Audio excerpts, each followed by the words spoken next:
જલ્દી આવો બસ. હા ફૈબા, ફૈબા, હા તમે કોઈની રાહ જુઓ છો? ના ના ના તો પછી તમે અહીંયા શું કામ ઊભા છો? ફોન પર તમે કહ્યું ને કે જલ્દી આવો. અંદર પણ તમને ફોન આવ્યો એટલે તમે બહાર આવ્યા. શું કામ ફૈબા? કહ્યું કે કાગળિયા આવી ગયા છે, જલ્દી આવો. કાગળિયા? કયા કાગળિયા? શેના કાગળિયા?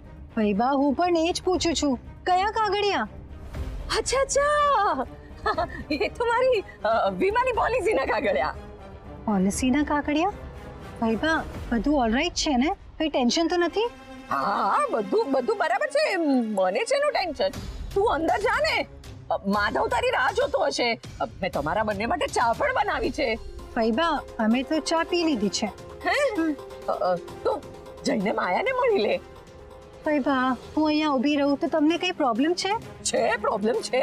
માથા ઉપર તડકો છે. તું માંદી પડી જઈશ. હા ચાલ, બહુ નહીં વિચાર, અંદર જા. અરે તું કાળી પડી જશે, તડકો છે બહુ. પણ ફૈબા, તડકો તો તમને પણ લાગે ને? જા જા. છાયાબેન, હા કુરિયર છે. હા હા, સાઈન પછી લેવા આવી જજે. હા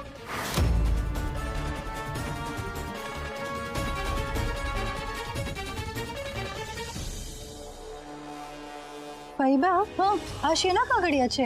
આ તને હમણાં કીધું ને, મારી વીમાની પોલિસીના કાગળિયા. અરે બહુ શોધ્યા, ખોઈ ગયા લાગે છે, એટલે પછી મેં બીજી કોપી મંગાવી. ખોવાઈ ગઈ? હા, પણ ફૈબા, એ તો બાના કબાટમાં છે. હે? હા હા ને, જો હું પણ કેવી ભૂલક્કડ છું, ભૂલી જ ગઈ હતી. હવે ઉંમર થઈ ગઈ છે ને, મને ખ્યાલ જ નહીં, એટલે મેં બીજી પોલિસી કરાવી લીધી. ફૈબા, બધાની પોલિસી વર્ષોથી બાના કબાટમાં જ છે. ધીરજભાઈ, તમારી તબિયતમાં જે સુધારો થયો છે ને, એ તો ખરેખર મેજિક છે. આમ તો આ બધી દોડધામ મારા કેશવે કરી છે. કેશવે મને આયુર્વેદિક સેન્ટરમાં એડમિટ કર્યો, પછી મારી તબિયતમાં જલ્દી સુધારો થવા લાગ્યો.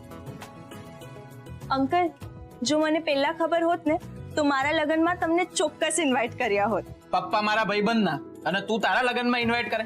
અંકલ, મને ખબર હોત ને તો હું તમને મારા લગ્નમાં લઈ જાત. અરે લઈ જવા માટે ક્યારેય સમય ખૂટતો નથી, હજુ પણ સમય છે. અને ધીરજભાઈ, હવે સંસ્કૃતિ અને કેશવના મેરેજમાં આપણને બધાને બોલાવશે.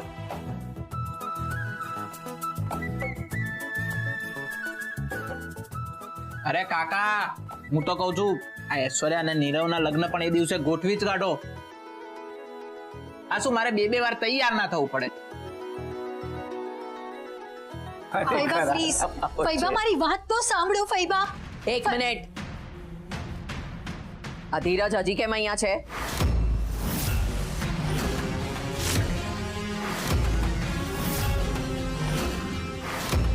તારે પણ આ ઘરમાં ધામા નાખવાના છે કે?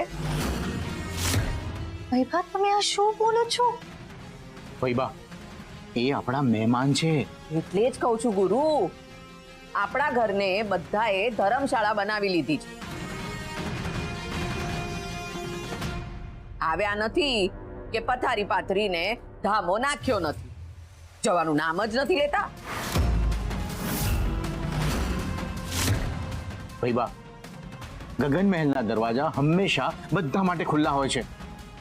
અને બાજ કહે છે ને, અતિથિ દેવો ભવ. હા, પણ દેવ પણ આપણા ઘરમાં 10 દિવસ સુધી રહે.